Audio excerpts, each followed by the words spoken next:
And we are live on Facebook, live on YouTube. The Smoke Ring Syndicate's pulling out of the station. Guys, you're watching the behind the scenes of the Smoke Ring Syndicate. I'm joined this week by Nick Parsons with an S of Forgefire Creative.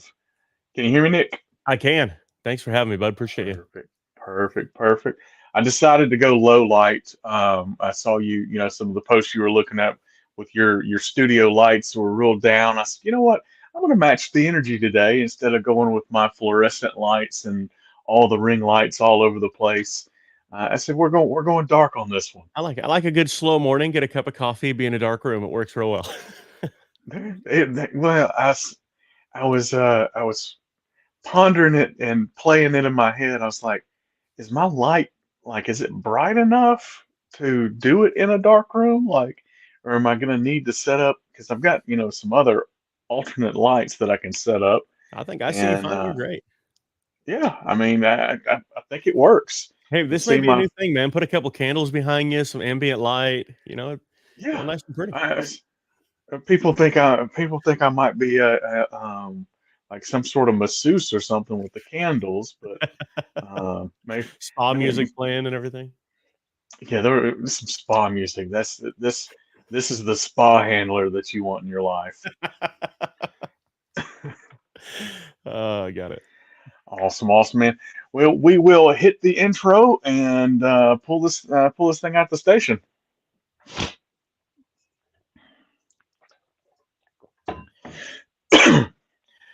What's up, guys? Wes, the People's Pitmaster, back again for another episode of the Smoke Ring Syndicate. It's my weekly barbecue podcast that drops every Wednesday at 5:30 a.m. Eastern Standard Time. This week, we're pulling out of the station with Nick Parsons, owner operator of Forgefire Creative. How's it Nick, going, everybody? what's going on, man? Thanks for having me, man. I appreciate it. Absolutely. We're joined by a couple of folks in the comment section. You guys feel free to drop your questions. We'll get to them as we're able to. Um, personal beard care. We'll do that at the end. I mean, it doesn't have to happen, though. I mean, there are tips that need to be offered. Oh, absolutely. We'll finish the show with high dollar grooming beard tips for sure. I like it. So Nick Parsons, I kind of feel like everybody really found out who Nick was when you were with Hasty Bake, right? hmm But let's dial it back a little bit. Let's go back in time a little bit. What got young Nick into barbecue? Not that you're not young now, still, right? Well, every day I feel a little bit older, but I appreciate Well, there was at one point there was a young Nick. Man, yeah. I have an interesting barbecue heritage because I was born and raised originally in California, which is a completely different zone of barbecue. So We only recently started recognizing those folks as being able to cook barbecue. 100%. But what a lot of people don't realize is that traditional cowboy cooking in America really did start on the West Coast. You didn't have that cowboy culture until you hit Texas and started moving west, right? And Yeah. then realistically, that culture from the Mexican side of barbecue had been there for hundreds and hundreds of years. So yeah, I was born and raised in California, but had family in Central Texas. Had family hmm in Utah, all in rural areas. So spent my kind of younger years bouncing around between family and home, and in a good way, visiting family and learning different things. And it exposed me to Utah doesn't have any barbecue scene, or at the time didn't have any barbecue scene. But Yeah. it was exposed to Texas barbecue and then California barbecue, and which California barbecue realistically is medium temp grilling, Santa Maria style, hmm tri-tips and sirloins and ribs and stuff like that. But it's all cowboy style, whether it's in a pit or on like an Argentinian type of thing. So my first true exposure to that was just, dad cooking at home. I fell in love hmm with it. We grew up, I don't want to say poor, but we definitely didn't have a lot of money. So when the family was going to have steak, it meant, 8 of us would split a tri-tip. And we'd all get a hmm slice of steak. But we learned how to cook a little bit. And then I went into college and I started working through some pit rooms in some barbecue places, California barbecue places that were in Southern California where I was. and really got my first experience in restaurants, my first experience in true like commercial cooking, and realistically into barbecue. Now, obviously, craft barbecue and commercial barbecue are two different things, but Yeah. learning how to balance it was true. It was pit barbecue. It was in the ground pit barbecue. So we were learning, low and slow fire management, all that. So it was a big exposure to me. So then, yeah, Yeah. went through college, got married, started working in television broadcast out in LA, and my work ended up bringing me over to Tulsa, Oklahoma, where that love of barbecue kind of continued, and where I really Hmm. started to branch out and make more connections in that barbecue world, through different restaurant guys, through people that I've been exposed to by working in broadcast television, who had been on shows or been, producers of shows or stuff like that. Because really, Hmm. at that time, Barbecue Pitmasters was just spinning up, and it was Yeah. becoming more and more popular.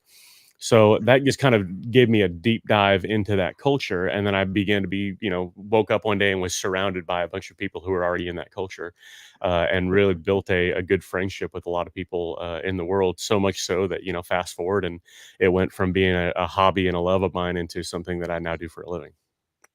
Yeah. So, I mean, you started out in the California scene and got into like the heart of Oklahoma and that area, Yep. the uh, the who's of the sticky barbecue.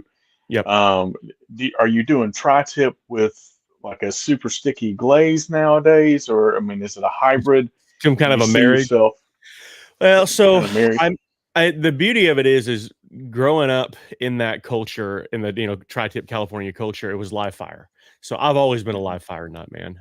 Whatever it is over live fire, whether it's, South American, Brazilian, Argentinian, whatever, cowboy cooking.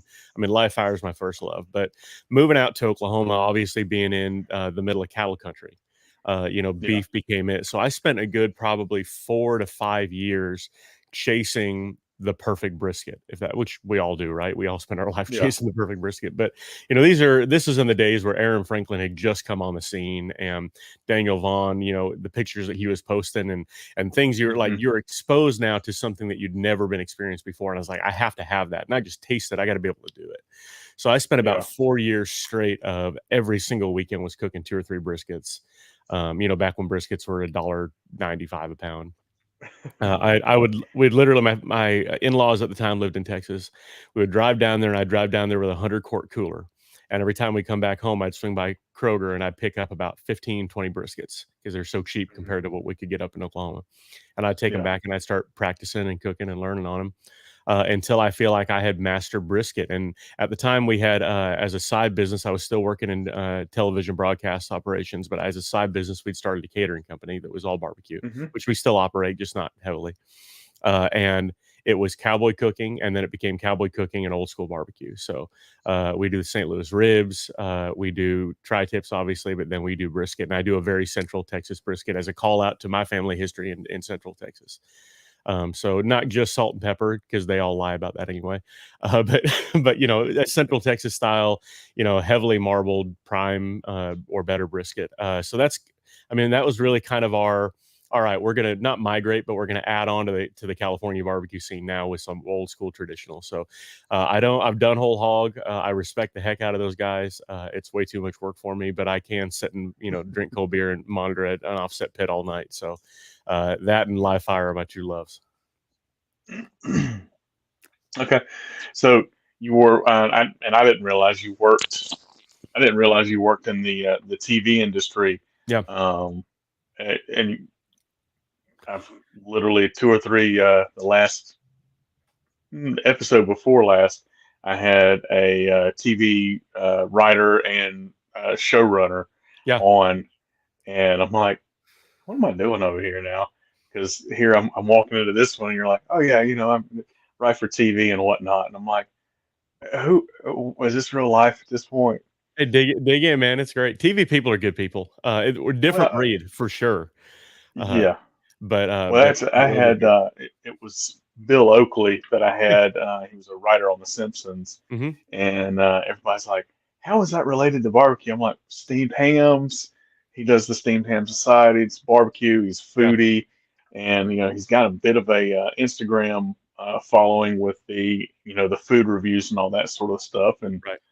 it's my show. So tough. Right? You can spin it however you want to spin it. Yeah, Uh, TV. So I went to college for TV. Was television, communications, TV, and film. So yeah. it's kind of a mix of business communications as far as like operational stuff, and television and film. So when I was in LA, I was writing, I was directing, I was editing documentary films and small projects, and we did some feature films, obviously, as well, that we worked on. But what it took me into was a broadcast company called Outdoor Channel, which is outdoor content, hunting, fishing, off road content. Hmm.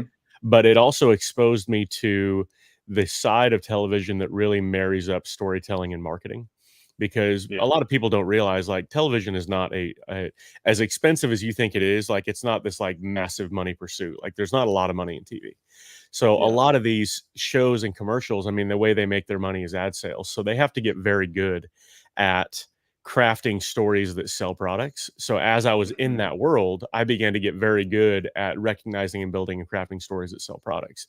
And it kind of brought me back into the marketing side of stuff that I had, focused on in college, and Hmm. really kind of married up the idea of, okay, you can tell a story that sells a product and makes money all at the same time, and isn't just a hard sell product placement pitch, which Yeah. is, when you hit that from a marketing side, becomes brilliant, because now people don't feel like they're being sold to. They just feel like you're part of their community who happens to use a product. And I mean, Yeah. to me, that's the beauty of good marketing right there. When you can have a Yeti cup. You're probably not sponsored, so I'll cover it.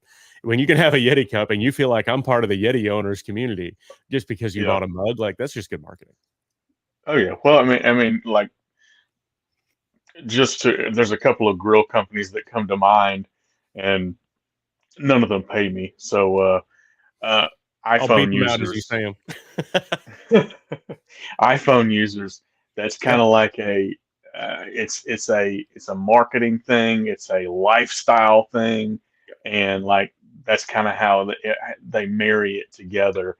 So I Yeah. mean, I can definitely see how, because looking back, like some of the grill companies I know that like it's a such and such lifestyle. It's this lifestyle. I'm like, okay, I see it.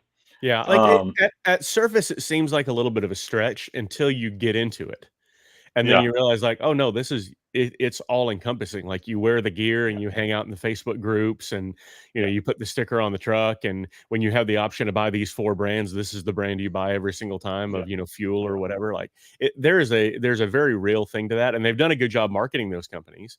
But yeah, I think people naturally gravitate to a community that thinks and acts and operates as they do. So it's not yeah. like you're creating something that isn't there. You're just calling out what's already there.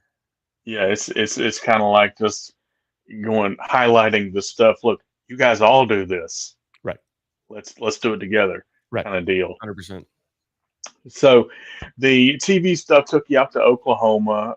You started a little catering company, Yep. and you still got the catering company. It's just not as active as before.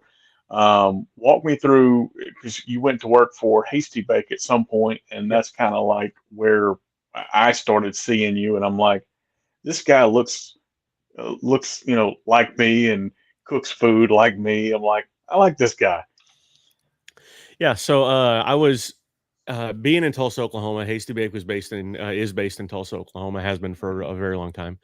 And I was exposed to them by some friends that were using their pits, and I'd seen Mhm. their pits around. I just never recognized what they were, because they're not the sexiest thing out there. It's a utilitarian tool. Stainless Yeah, ones are kind of pretty, but it's not like oh, you recognize it anywhere unless you're really in the community. yeah, But I had some friends that were like, "Man, you got to play around on this pit." So I started playing around with it, and it's like, this is a really, really good looking, or good cooking cooker.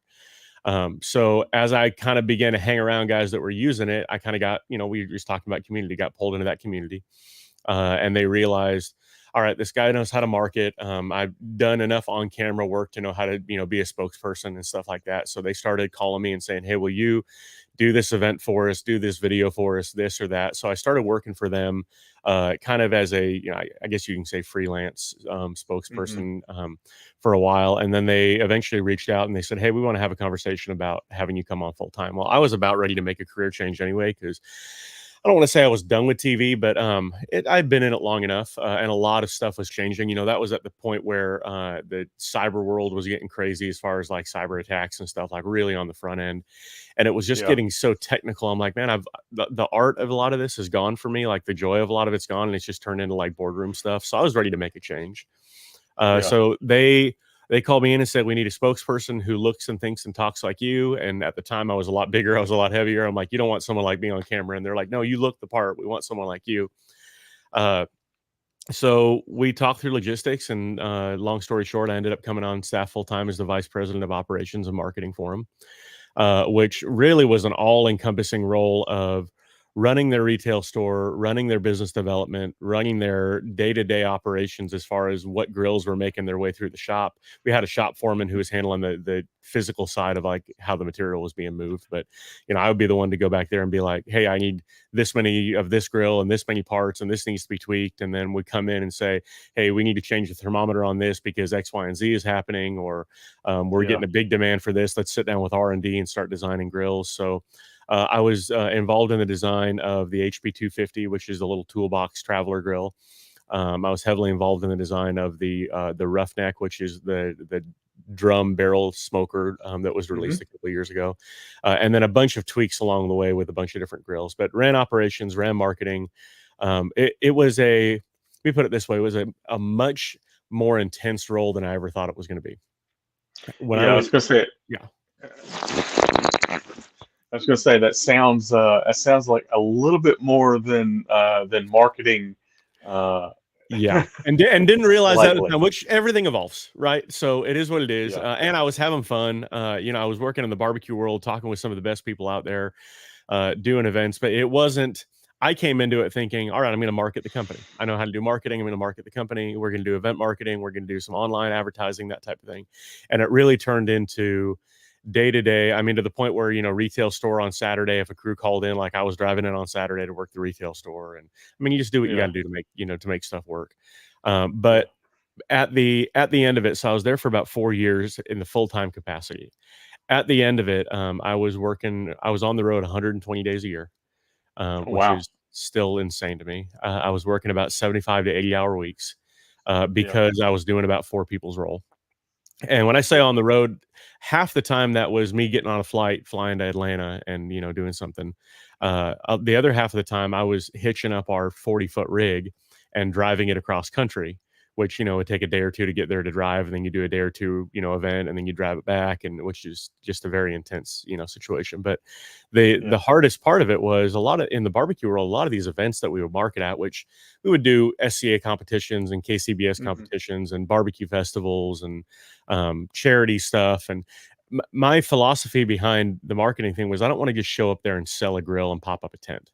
Like I want to show up there and feed people. That's why we had a 40-foot rig that was literally a mobile kitchen. Because if Yeah. people tasted the flavor and the food that came off that grill, that was my selling point to them. So everywhere we Yeah. went, we cooked. That was my way to market, was to cook. But we would all those events happened on the weekends, right? So I would gear up on a Wednesday, get on the road Thursday, Friday, work the event Friday, Saturday, come home Sunday night. And I've been on the road for the last 4 days. I got to be in the office Monday morning because stuff's happened while I've been gone. So there was Yeah. a good 3 quarters of the year that I wasn't even taking weekends. So it turned into a very, very intense role that at the right time was just like, all right, we're ready to move on. My family is suffering because of it, and for a while it was great because I could bring the family with me. So we'd Yeah. go do an event down in Orange Beach, Alabama, and I'd have the kids in tow, and they go play on the beach while I'd work, and then we'd hang out in the evening. Like that was great, but then the Yeah. schedule just got so intense that didn't happen anymore. Um, Yeah. so yeah, I mean it was a good role, but it was a very intense role. But the beautiful thing, like looking back at that, all the good and bad and everything, looking back at that, the connections I made in the barbecue world are still to this day some of my best friends, people I text with all day, every day. We have constant conversations, companies that I still continue to work with as doing spokesperson stuff or, side marketing or something for them. And then the Yeah. exposure to the manufacturing side, which was a piece I hadn't had before. I knew grills Yeah. inside and out. I'd welded and custom built grills and all that kind of stuff, but a true manufacturing experience for 4 years, literally officing in a metal shop every day, like 5 feet away from a break, and hearing grinding and press breaking, lasering, and being involved in that all day. And I can speak that language now, and I could walk Yeah. you through any machine shop in the country and tell you exactly what those pieces are doing and why they're doing it that way. That's invaluable experience. Yeah. Well, it's kind of it's very interesting. I'm just kind of walking through like how you are transitioning through different stuff, and then uh, kind of knowing what it is that you do now. Like I can see how all these things are kind of like a cumulation uh, of of all of it together. Different experiences. Um, Yeah. yeah. So Yeah. we pack it up with Hasty Bake and just sitting at home, or Yeah, for a couple months, yeah, for a yeah, couple months, I was gonna say, I stared at the I kind wall.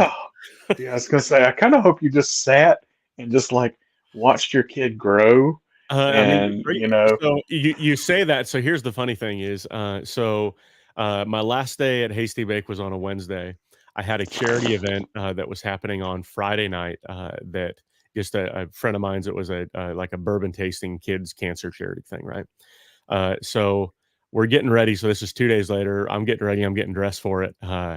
And you say, "Watch my kids grow." My wife comes in holding a pregnancy test. And she goes, "So we're going to a bourbon event tonight. So I decided I'd take a pregnancy test just in case." And surprise! So literally watching my kid grow. But yeah, so we had booked a vacation, a trip to California, a 2 week trip to California to go back and see some family.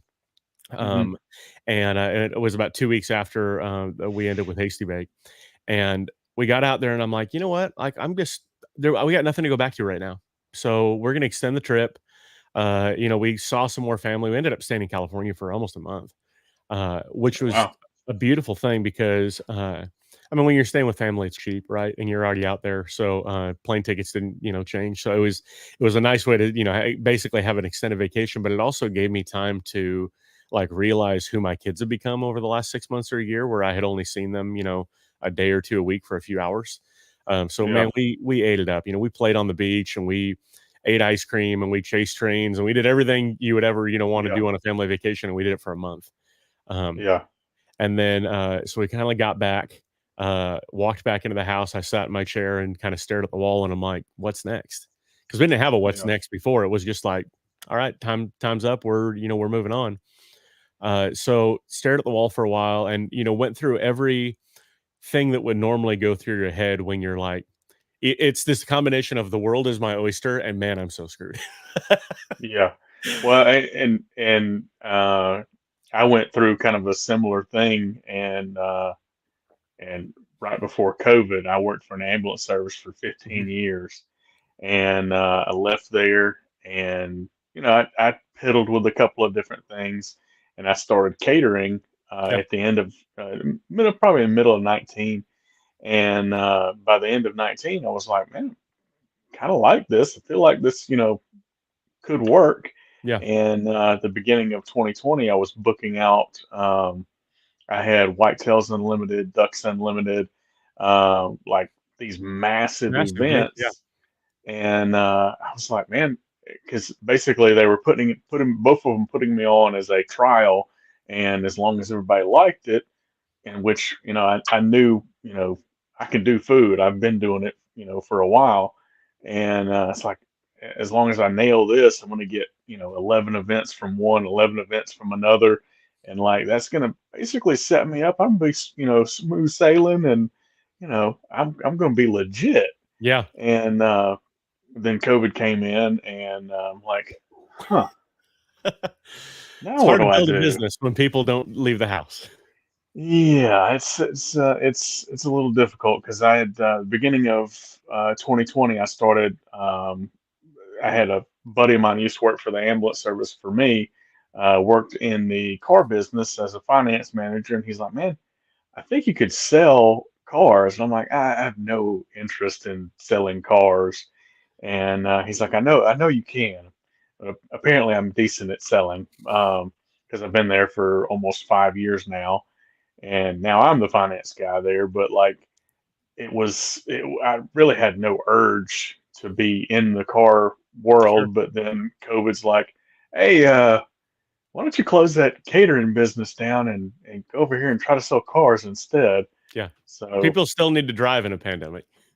yeah, Yeah, yeah. that's funny, man. We right before I signed in with Hasty Bake, I told you I was kind of at the end of that television career and looking, and we thought catering was going to be where we were going to go. And I had a Hmm. business plan together, and I had approval to do a food truck, and I was going to do a live fire food truck that had Oh a wow. mobile kitchen and then basically have gigantic Santa Maria grills on the back where people would come up and order, and you're basically slicing right off the grill and serving them. And I still think it's a great model, and I'm Yeah. probably not the one to carry it forward, but I mean, I was ready to pull the trigger. Like I had the trucks were designed, they were waiting on a deposit. I had the business plan with the bank, it was approved. Like we were going down that road. And then the Hasty Bake opportunity popped up, and my wife and I thought about it and prayed about it. We just said, man, I feel like this is a lot more stable. Like, let's just kind of Yeah. see where this goes. And that was a month and a half before COVID hit. So I'm right there with Yeah. you. Like I dodged a bullet on not sitting on a $300,000 loan when the world shuts down. Well, fortunately for me, like I kind of like bootstrapped it through it. I didn't take any kind of loans out. Yeah. Now I do have um, off on the other side of my basement down here is a massive set of shelving with a lot of paper products and that sort of thing, and Hmm. I got warming. one sitting right outside my studio here. Yep. All the I've clamshells, got all the cutleries, yeah, all the steam pans. Yeah. yeah. I've got four mobile steam tables Hmm. and chalkboards and all that fun stuff. Yeah. The Well, I uh, mean, the the the beautiful thing is you could pick it back up again anytime you wanted to, right? yeah. Charity event, friend's wedding, like when you have that knowledge, and that's one of my favorite things with the catering is I I consult, and I use that term like loosely with this, but I consult with people on the quote unquote catering side way more than I ever thought I would because people know that I know how to feed big groups. So I'll Hmm. get calls from people and they'll be like, all right, we're feeding 400 people. Like, how are we doing this? I'm like, all right, are they men? Are they women? Are they kids? Like, all right, you're taking quarter pound per okay, or half a pound a person. How many sides? Okay, back it off. And we run this math in our head because we know how to Yeah. cater. And people freak out when they're like, well, we got to serve 50 people. I'm like, 50 people? I can do that in my Yeah. sleep. Like 50 Do that in people my is a sleep. great afternoon, right? Like, so yeah, it's beautiful to just be able to spin it up and have that knowledge because there's a lot of people. I don't know about you, but when I first started catering, it took me a few years to like go into it confident and know like I'm gonna have enough food. I'm not gonna have too much. I'm not, Yeah. cutting into my margins. I got all the same products I need. Like it took you a while to kind of get your feet under you. Yeah. Well, I did okay as far as like my like drop off catering and like for this number of people at this event is going to be this number of people. Where I lacked was like the big events where you have no clue, you know. I did in 19. I did the Jack Daniels. I was on Barbecue Row as one of Mhm. the vendors, and getting there, I'm thinking, okay, I know there's going to be a couple other barbecue trucks there and they expect 25,000 people. How do you figure out how many of those 25,000 Gonna that be you're you. going to cook for? Yeah. And I feel like I nailed it pretty well, but I didn't nail the fact that it was going to pour for two Oh yeah. days. Yep. So we ate it pretty good there. Hmm. We got to eat brisket and pulled pork and smoked mac and cheese for several Months. several days afterwards. Man, that's the hardest part with catering too. I agree with you. Like if you get a drop off service for 100 people, cake, man, I can get you down to with a quarter pound left in that pan by the time it's all said and done. But yeah, when you Yeah, have the unknowns of walk up, and that was the yeah, biggest scare for me is going into the restaurant food truck thing was, and you hmm, eventually figure it out. But even a brick and mortar, you may eat it for a month or two until you figure out what your foot traffic's like. But I mean, yeah, marketing and advertising is always the gas pedal in businesses, right? So if you start yeah, advertising and you see foot traffic go up, you can't make enough. Okay, pull your advertising back. Like you can control some of that. The food truck yeah, stuff for an event or any kind of festival.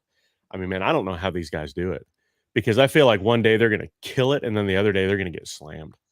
yeah, And it's just you got to be able to have the cash flow to eat it when you need to eat it. And it's, I guess it's kind of like, working on the oil field, feast and famine. Like, you may make Hmm. $500,000 one year and then you're laid off for 2 years. So you just got to figure out how to balance everything out, I guess. Yeah. Right. So you left Hasty Bake. You stared at the wall for about a month. You spent a month out in California, Yep. and you had the catering stuff, or you catering stuff that was still kind of tabled there. Yeah. Walk me through getting into becoming Fireforge Creative. Yeah. Forgefire Creative. Forge So Fire, Forge Fire Creative. yeah, and that's kind of a little play on it too. So when we founded we ran for years and still do. We just don't do it very often. We ran a barbecue school in Tulsa called Tulsa Barbecue School, and we would do one class a month. I'd have probably 30, 40 people come out, and it was a great system. And out of that, our catering company was kind of born, and we named our catering company Forge Barbecue. I just love the idea of like something raw going into fire and coming out with something a lot better. So we called our company Forge Barbecue, which that's actually still the company name that we operate under. But when everything went down, I stared at the wall for a while, and my wife and I went through the standard like, do we move? Do we want to stay here? Because we were on the fence about moving before I jumped in with Hasty Bake, just Hmm. somewhere else, closer to family. We didn't have any family close by, so we're like, all right, we got no ties now.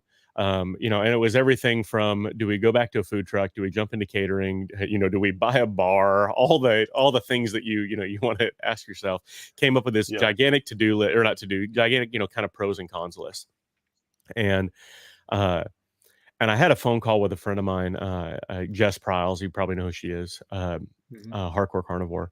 Love her to Yeah. death. Her and her husband Chris and I we're all good friends. And we were talking through stuff, and she said, Nick, you bring something to the table in marketing and barbecue that no one else has. Because all these Hmm. companies, like, they know how to make barbecue grills, they know how to make barbecue products. And the only option they have is to go hire an agency that doesn't know barbecue at all and hope Yeah. that it can speak to a crowd that they don't know at all. Right. Which is why a lot of these barbecue companies, they don't know how to market, but they do all their marketing in house because at least they know their audience, right? Yeah. They may not be a marketing executive. They may not know all the numbers and the ROIs and the CPMs and the click-through rates and all that, but they know their audience really well. So she goes, Yeah. "Man, I would encourage you to just lean back on what you bring to the table that nobody else offers." So Yeah. I really took that to heart and started kind of mapping out, what do I bring to the table that nobody else offers? And I know how to storytell. I know Hmm. audiences really, really well. I know how to relate to them. I'm good on camera. I'm a good spokesperson. At least I think I am. Well, I On the, think it's got something to do with the low lights, though, I'm that you're you good turn the on lights on, camera. it's horrible, right?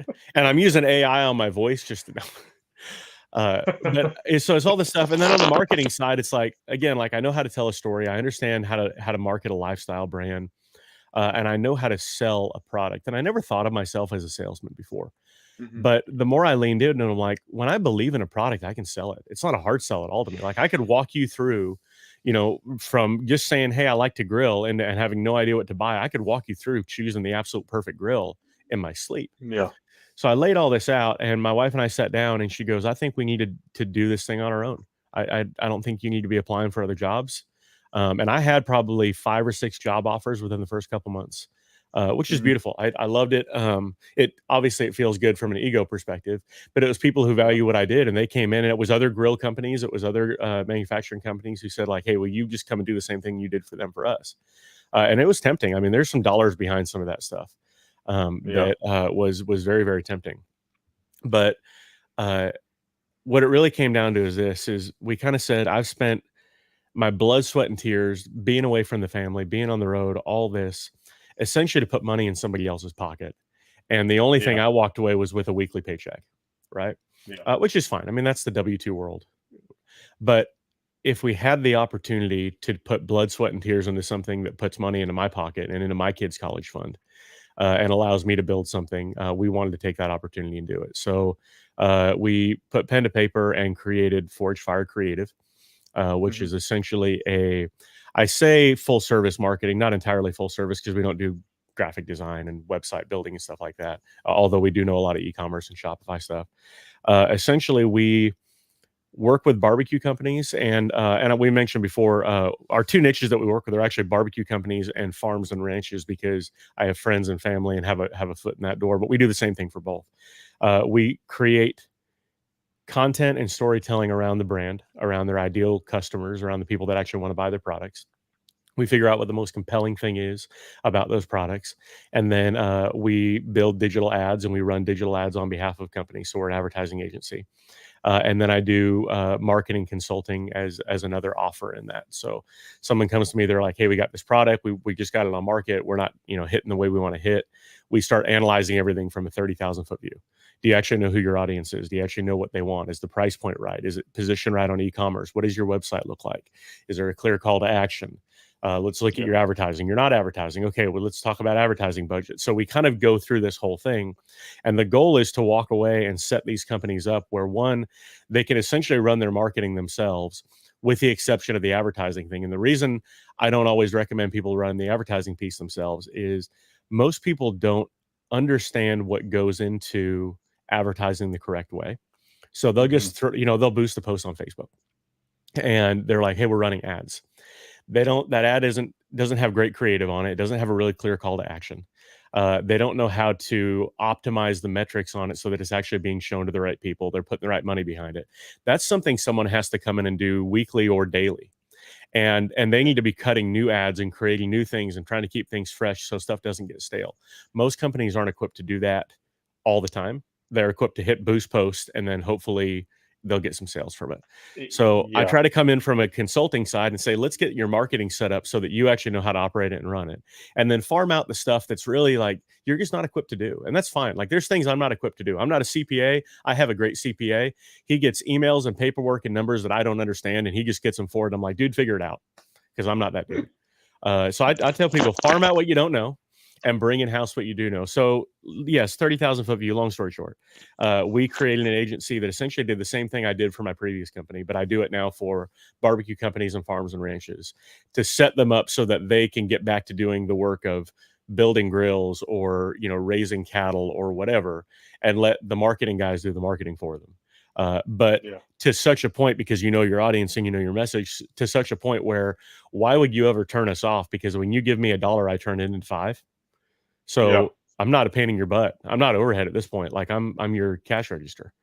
Yeah. So that's what we've designed and that's what we're building and onboarding clients. And uh, I can wake up every morning and have breakfast with my daughters and throw the ball for the dogs in the backyard and walk across my driveway to my shop and my studio and market companies the way they need to be marketing, and then go home and have dinner with my kids or take a lunch break with them. And I'm on the road probably, at least this year, I've been on the road 3 weeks total out of the last 7 months.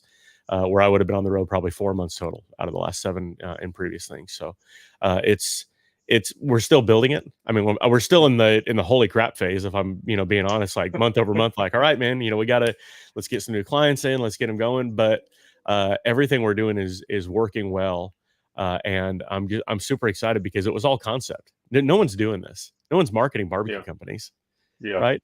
On a barbecue company level, there's marketing companies that will do stuff for barbecue companies, but no one knows barbecue. Yeah. Yeah, it's kind of interesting to because I think I stumbled because I'd seen you in Hasty Bake and here and there, and I think I saw something that you had done. It was like a boosted post that went to that I got just in my algorithm because of what you're doing, Hmm. for your company, obviously, and other companies. Um, and I was like, this is kind of interesting. It's like, they have marketing and agencies and all these people that do this for any company. Niching it down like this is kind of interesting because I Yeah, mean, it's there's I think there's power, there's money in the niches, mhm. and it's kind of like it's a more concentrated group of people, when you niche down like that.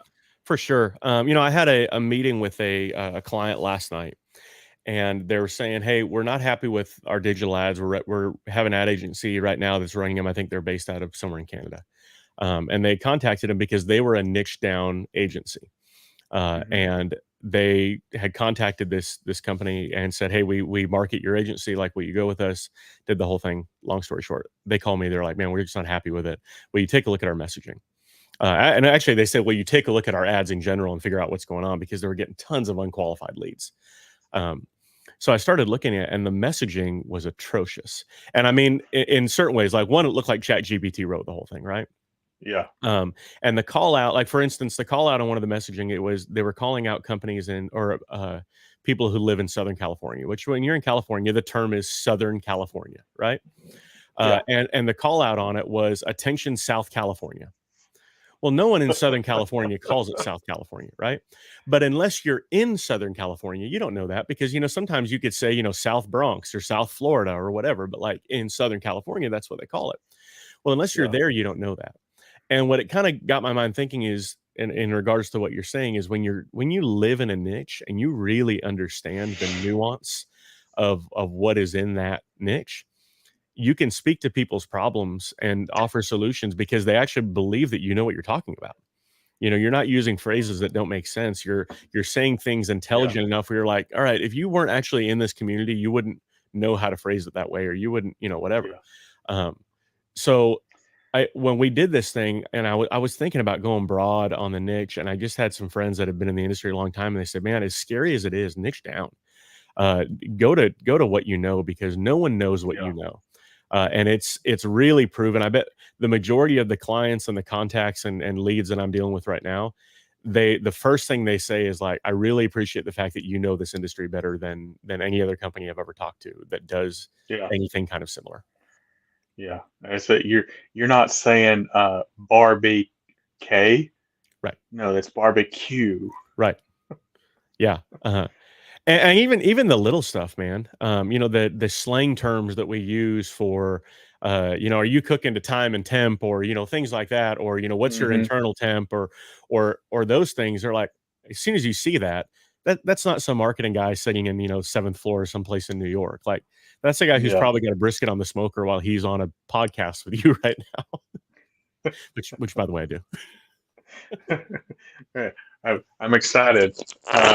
Is it the perfect brisket though? Are your briskets still as perfect as what you accomplished with your time going back and forth between Texas and It's a great question, Oklahoma? man. I think, like anything, we figure out how to make things perfect. This is at least my style. I figure out how to make things perfect and the time and energy that goes into it, and then I figure out how much I'm willing to dial it back until it's good and acceptable without me sitting out there. I can trim a brisket for 30 minutes and it'll be the prettiest trim, Lugo trim, the whole thing, right? Yeah, Or I can spend 10 minutes trimming that brisket and it's probably going to be pretty darn close, and that's fine. So, like anything, I think we, dial back and figure out what works for us. But it is a certified Angus prime brisket sitting on that cooker out there right now, and he's trimmed down pretty good. So, for sure, for sure. So you niche down and you're kind of doing ad agency type stuff, but with barbecue sauce on it, and you're growing, you're growing, you're growing. Do you see yourself bringing on a team, or is it going to be a Nick Parsons with an S production? eventually, yes. Eventually, I want to build it to the point where I have a team. I realize that's going to be difficult because what we bring to the table is understanding our niches really well. So I can't just Hmm. go hire a VA, right?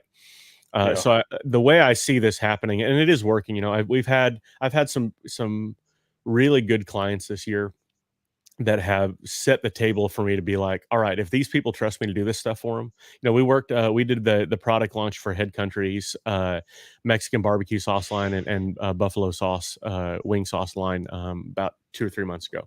Shot the Hmm. commercial for it. I had a full crew. I mean, gaffers, lights, audio guys, the whole thing. I mean, we literally did legit commercials, and it was all for social media activation. So when you have Yeah. stuff like that where people trust you to do those type of things, like you kind of build up, all right, this is working. I think we can kind of continue down this vein. What I eventually see that going into is I'm going to go out there, make the connection, drum up the business, hopefully build a small team underneath me who's very, very dedicated, maybe even local rather than virtual.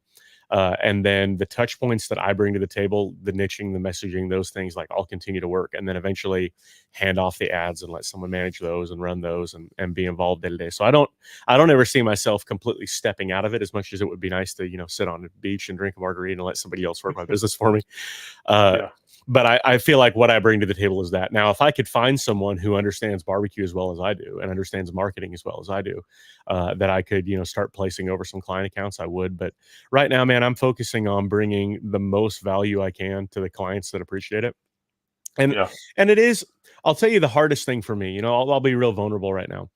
The hardest thing for me is in this niche, I go after barbecue dealers, I go after barbecue manufacturers, the sauce and seasoning companies I do some stuff with. But here's the problem: is about 75% of what we do is digital advertising, which you have to Hmm. put money behind digital advertising, right?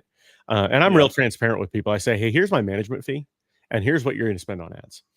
The problem is a company really has to be doing pretty darn good to have a budget for advertising. Uh, Yeah. they they can have a budget for marketing, and that's where I'm like, hey, if you want to hire me as a consultant, we'll come in, we'll tweak your marketing, like, that's fine. But when you really want to put the gas pedal down for advertising, like, you got to put some money behind that. And Yeah. a lot of the companies out there that I really want to work with, I really want to help, they just haven't got themselves to the point, they might be at 35, 50, 60, $75,000 a year. Or realistically, for you to really start investing in digital ads, you need to be two or $300,000 a year, because Yeah. at that point you also have the money to scale. Because once you start turning advertising on, I like to say advertising is like Novocaine. It always works. Sometimes it takes a Yeah. little bit longer, but it always works. So you just have to get to the point where you can afford to do something like that. So that's been, to be vulnerable with you, that's been one of the hardest parts. Is there's companies that I would love to work with, and they just can't afford, not that they can't afford me, they can't afford to make the investment in advertising yet. They're just not ready. Yeah. So, Well, something we've done in the last month or two, is, as I'm starting to develop a hybrid model where it's like, all right, why don't we work on a consulting package and get you to the point where you are ready to start advertising? Because you can't scale before you grow. And a lot of people, they just yeah. want to scale because they think all the money's in the scaling. Yeah, but if your infrastructure is crap, then you Yeah. can't actually scale effectively. So I'm layering that in now to try to help some of these other companies get to the point where they can start doing the advertising piece, because that's really where they're going to start making their money. But you got to spend money to make money. Yeah. Well, and and I mean, if you do, you throw the money at the advertising and your product is um, not available, Yeah, I mean, what's the point of doing that? So I mean, you've got to right. have, the bottles of barbecue sauce on the shelf. You've got to have the grills. You've got to have, whatever it is, ready to go, because you Yep. can't go, hey, get excited about this product and wait 6 months for me to get it in. I'll Because uh I mean, I'll give you a little behind the scenes thing. I'll probably get in trouble for saying this, but I think it illustrates the point. When I was with, I'm going to go very vague. When I was with my previous company, we hmm launched a product, vague enough, right? And we were 90%, maybe 95% there with the product. We're making the final tweaks, and we said we're going to do a pre-order on this product, because we know we're going to get it there within the next 2 or 3 weeks, and we'll just let people know it's going to be like a 6 month or a 6 week lead time, and we'll be good to go. yeah, So we launched the pre-order for the product, and about 2 days into the pre-order, we had like 2 or 300 orders for this product. And I mean, 2 days, right? And I'm going back to my R&D guys and the engineers, and I'm like, hey guys, we found a problem, like a really big problem, that's going to be a lot of testing to try to figure out. And it yeah, was like 18-hour days of like, push it through the shop, get it made, get it welded, just put enough of hinges on it to close the whole thing up, like, get it out and test it, burn it, didn't work, do it again. And I mean, it was just trucking, trying to get these little kinks worked out of this product, because my thought was, we'll trickle in, we'll get 5 or 10 orders here. By the time it's done after 6 weeks, we'll have 30 or 40 orders in place and we'll be good to go. yeah. Well, it took us probably 9 to 12 weeks to get all the kinks worked out of that product. It was embarrassingly Holy long. moly! But we refused to, I mean, to our credit, we refused to release a product that we knew was not going to be what we wanted it to be. But the biggest problem was when we launched the pre-order, we put advertising dollars behind it. Yeah, So the world knew it was coming, and the world knew it was coming in 6 weeks, and it did not come in 6 weeks. So Yeah. that was, I don't want to say the pre-sale thing is a bad model because it's a great model, but it is encouraging to let people know like advertising works. Like when you put ad dollars behind something, it does work, but you got to be able to deliver. And that's one of the Yeah. things I work through with my clients is, they say, hey, we're ready to scale. We're ready to do this. I said, great. You're getting 100 orders a week. What happens when you get 600? And they're like, well, that's not going to work. I said, okay, because when we need to scale your advertising at that point, because the worst thing you can do is overpromise and underdeliver, right? So a Yeah. lot of that goes into the planning and the orchestration and the marketing, where a company may come in and be like, hey, give us $10,000 to advertise this. And we may look at it and be like, if we spend any more than two, you're going to be drowning in orders. So there's strategy there that you have to develop as well. Yeah, it's kind of a ebbs and flows, and you were talking about, it's the gas pedal for the business, but I mean, you've got to have the ability to scale your business and your business be, Hmm. kind of in that scaled process to begin with before you, step on the gas Yeah. with it. And a lot of people, man, they're I think they think that they want to. We talked before, growing versus scaling. They think they want to scale, and eventually, yes, you do. But a lot of it is just, and this is where we come in on the consulting side. A lot of it is understanding holistically what they're doing in marketing and what's working and what's not working, because there's a lot of groundwork you can lay ahead of time that people just ignore, like really low hanging fruit, that Hmm. they ignore on the marketing side of their business. That if you just did that, that's going to boost your sales to the point where like you're getting the reps in, right? Like you're going Yeah, to take your orders from 100 to 200 a week.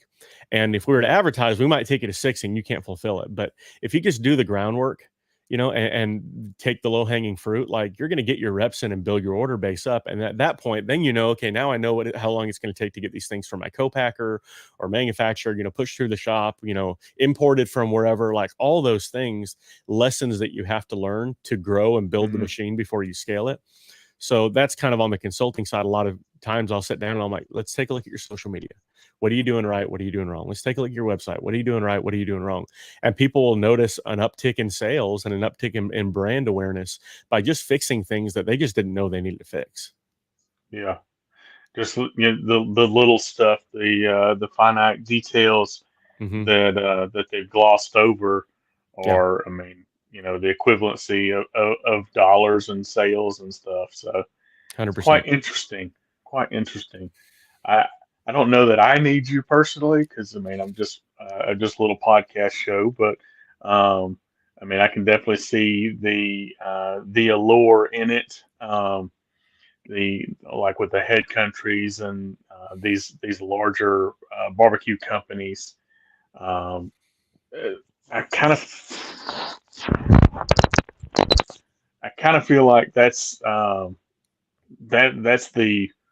the wonder in your business is how do you find businesses that are, financially set up and Hmm. able to scale, and to be able to afford Yeah. such luxuries as actively, doing it right with Yeah. you. So a lot of that, I think it's a good point you bring up. The same thing that I do for other companies is what I do for myself. You don't Hmm. you do as I say, right? If you are, let's just say you're Big Green Egg, right? The Big Green Egg, and you want to market your product. If you are running advertising to people who have $40 in their bank account, you're wasting your money, right? Because your products start at $1,000 or more. Yeah, So, but that's one of the biggest mistakes people make is they just throw, hey, I boosted an ad where, it was anyone who likes the term barbecue and barbecue pitmasters in the United States, right? yeah, And then they're looking at their CPMs, which is their cost per thousand views, and they're through the roof. And I'm like, I'm just pouring all this money into advertising and I'm not getting sales. Well, you're spending a lot of money to advertise to the wrong people. yeah, So one of the things we do is we clarify the messaging. So yes, you have to target your people when you're advertising. You got to target the right people, right? And a lot of people think, oh, just target, the people that are making $100,000 a year. It doesn't work that way. You can, it doesn't really work well. So you have to get yeah, very good at your targeting. But to me, the biggest linchpin in this whole thing is the messaging. Is yeah, if I craft a message that's like, hey, do you like barbecue? Here's a grill. Okay, you're going to get a lot of people who can barely afford that Weber kettle. yeah, But if you send your messaging to the point where you paint this picture that it's this romantic, exquisite, expensive, thing. And it's like, do you want the allure of, of hosting, 50 of your closest friends on your outdoor patio and all this? Well, by painting that picture, what's happening is you're getting the people who are like, oh, roll the eye, whatever, like, I can't afford that. Well, they're not engaging. When they don't Yeah. engage, the people who do engage are the people who actually can achieve that or want to achieve that. So then your Yeah. engagement level starts going up, the algorithm gets smarter, and it starts showing it to the people who can actually afford it. It's the same thing I do on my business. So if you said you saw me in a boosted ad, right? So I run Mhm. advertising for my own business. Something I had to learn is like, oh yeah, you can't just cold call people that you know. You actually do have to run advertising, right? So I put a lot of advertising dollars every month behind my agency. But when you hear my messaging, I'm calling out who I want to talk to. So it's not, hey, do you have any kind of barbecue product? A lot of my messaging is like, do you have a barbecue retail store that's stuck at $500,000 a year, Mhm. and you just want to hit that 1 million? Well, now there's those stores that are like only open on Saturdays and they're raking in $70,000 a year. And they're like, this guy's not for me. Okay. And what I'm doing is I'm clarifying my messaging. I Yeah. know who I want to talk to. So then the people who contact me are like, you spoke to me because yes, I'm stuck at $500,000 a year. Yes, these are my Yeah. challenges. Yes, my foot traffic is unreliable. Like, how can you help me? So that's all about clarifying messaging. That's a lot of that, man, just goes back to the storytelling I learned in working in television and film. Like, you have to Yeah. know how to paint pictures and tell stories that talk to the right people. You just have to do it in a way that now you're getting leads in for your business. Yeah. Well, and to clarify, I saw your ad like several months ago, and it's just been a note in my hat. So like, if you've changed it since then, Yeah, I I'm haven't sure I seen a have. recent. Yeah, I haven't I seen a run. recent ad. I probably have 8 or 10 ads running at any given time, and they get Yeah. turned off and on, and then some of them retarget.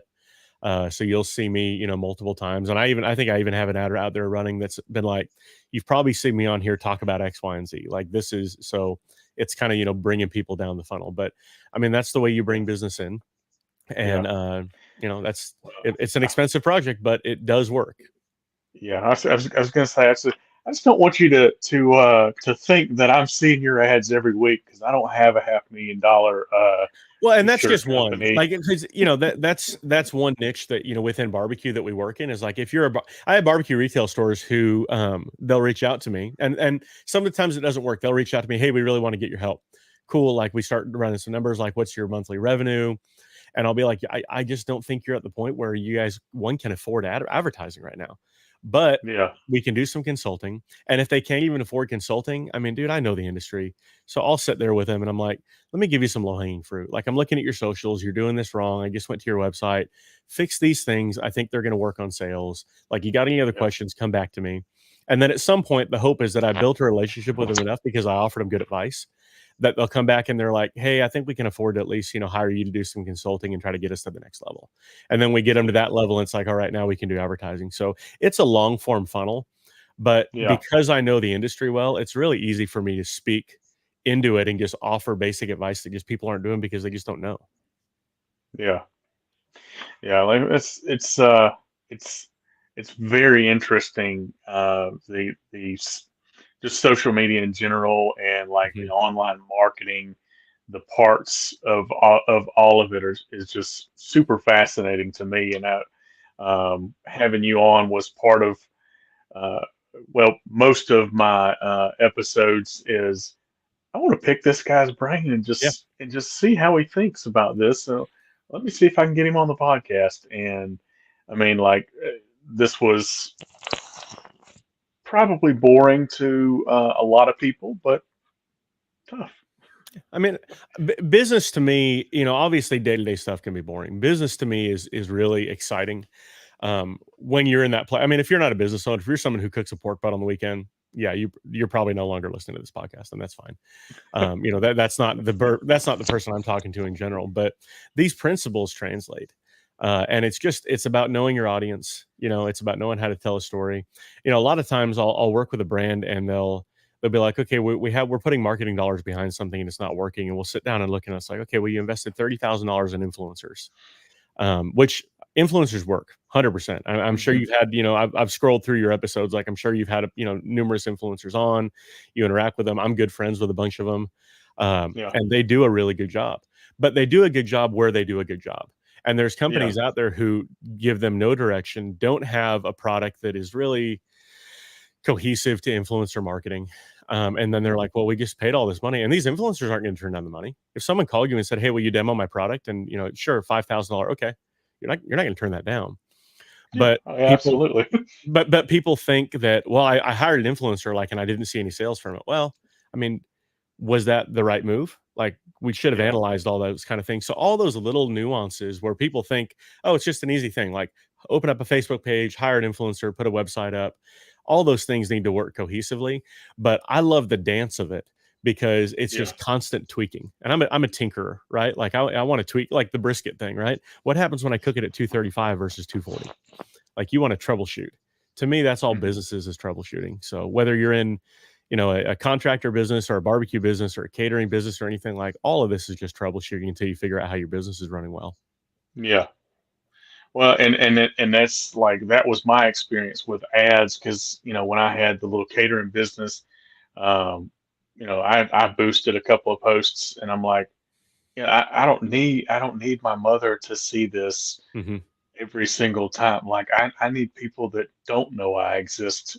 And like I Yeah. mean, I wasted hundreds of dollars, I'm sure, on the wrong advertising, the Yeah. wrong direction. I probably could have used you quite a lot at the time to kind of hone in my skills on trying to figure out who I'm supposed to send these posts to. Yeah.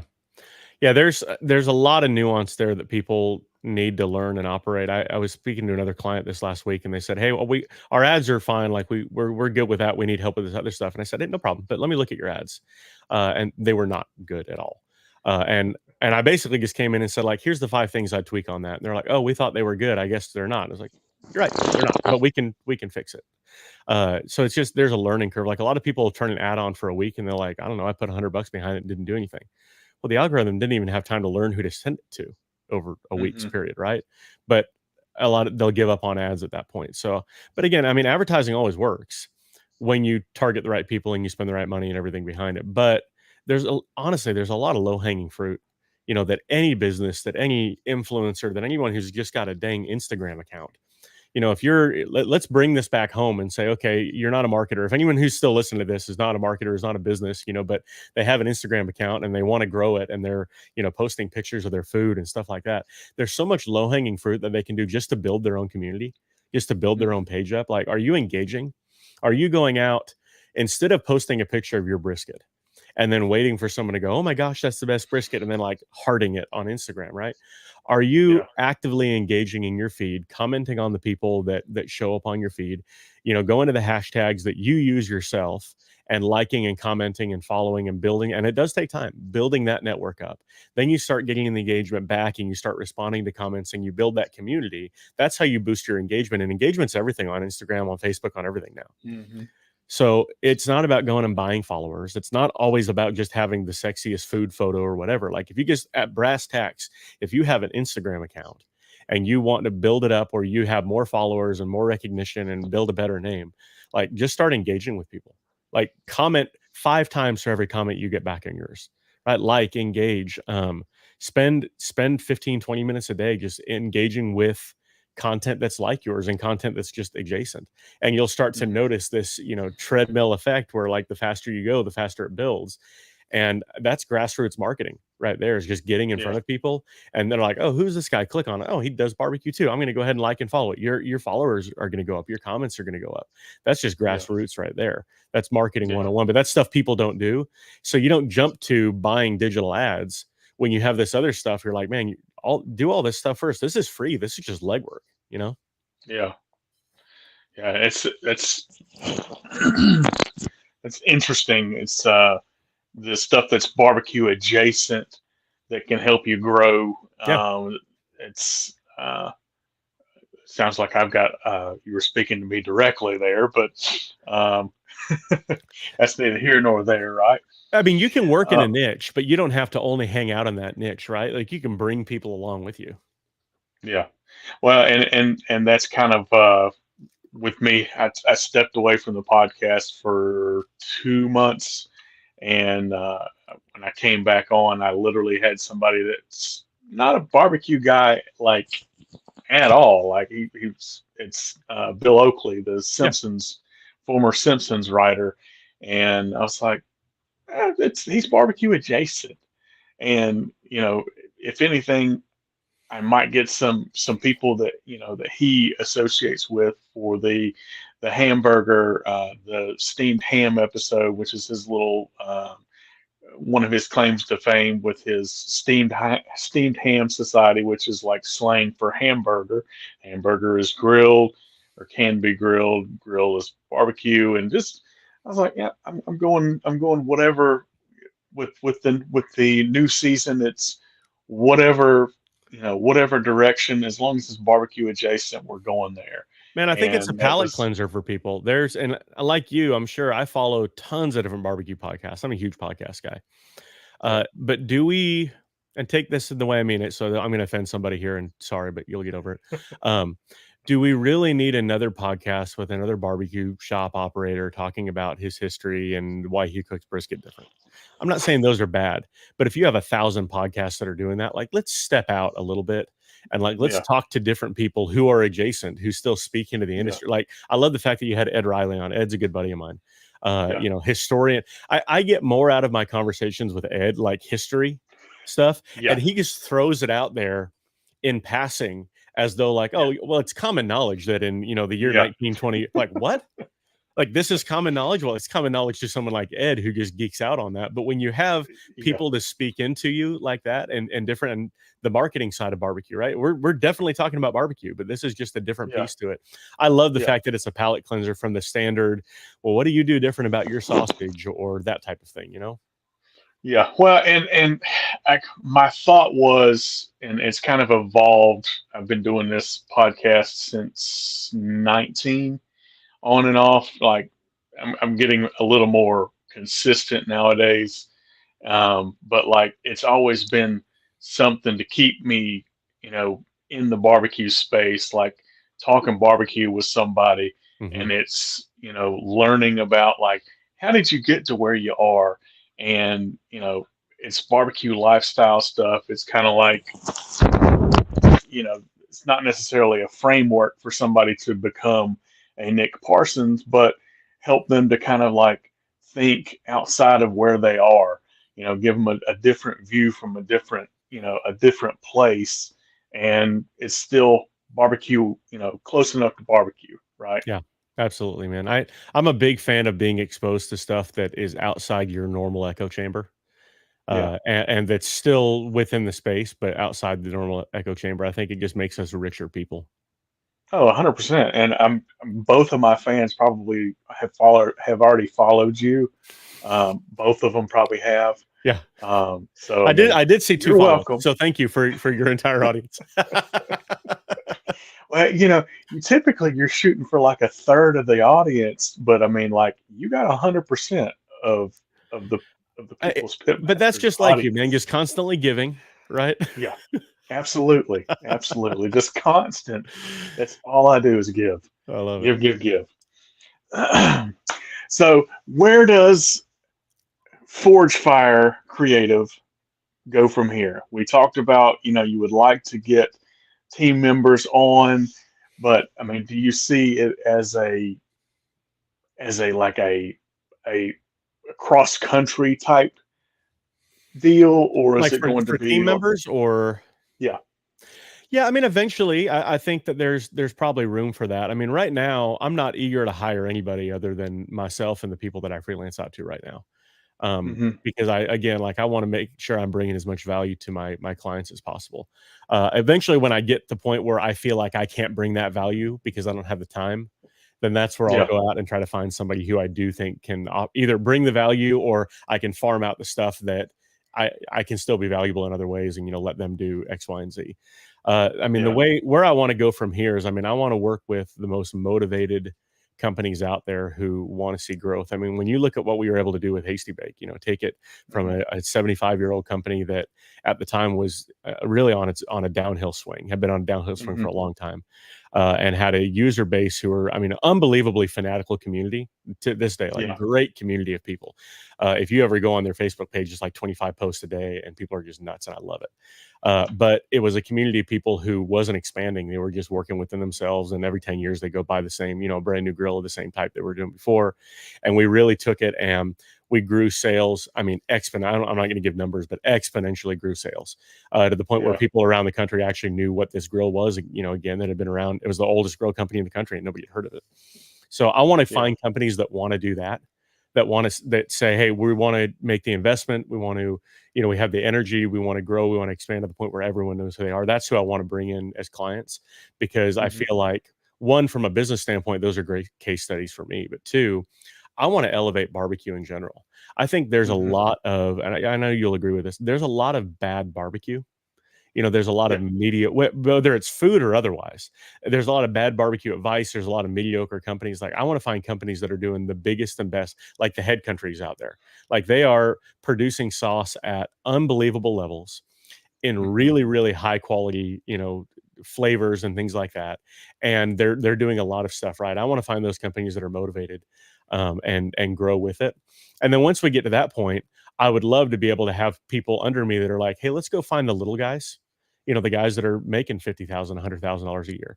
And then let's develop Yeah. a program for them to get them to grow where they want to be. And like I said, I can consult them right now. But once we build this company to the point where we have a really good umbrella of great clients, then I can start Hmm. bringing in people who can start working with some of these little guys and get them to where they want to be. Um, Yeah. so I mean, that's my goal. And the same thing, like I said, in the farming space that we do, we work with a lot of mom and pop farms who are forced because of COVID to do direct to consumer, and they've never done anything but raised a cow and took it to the sale barn. And now they're Hmm. having to be a marketer and a web developer and a sales guy and all this. Like, we want to help build those companies up. But it takes some time. But yeah, the immediate stuff for Forge is I just want to get the most motivated clients I can, that are ready to Yeah. grow, because we have a track record of knowing exactly what it looks like to grow. Like, I have a roadmap that we've developed over the years and years of doing this, and I can promise someone, like, plug and play. If you do this, you're going to see growth. But someone's Yeah. got to be motivated to do it. Yeah. Absolutely. Um, it's, this is, I kind of have to curtail sitting in the dark and chatting with you for another hour and a half. Um, uh, my episodes are likely because I'm interested in this person, and like I said, I may have two people, and maybe that's maybe I need to make a pivot to where I have three or four people that are interested in what I'm interested in for my podcast guests. But um, it keeps me barbecue adjacent enough. So hit me with your socials, and Yeah. we will wrap this thing up in a tight little bow. Awesome. Thank you. Uh, n- on Instagram, Facebook, YouTube, it's at Nick Cooks BBQ is all my barbecue stuff. And then our agency is at Forgefire Creative. And if you follow Forgefire Creative, you'll probably see a bunch of our farming stuff that we do as well, because that's our other niche that we work in. But at Nick Cooks BBQ has been my tag for a long time. There's also an at Nick Cooks Barbecue or BBQ Facebook page. I think it's probably streaming this right now as well. Awesome, awesome, man. I appreciate your time.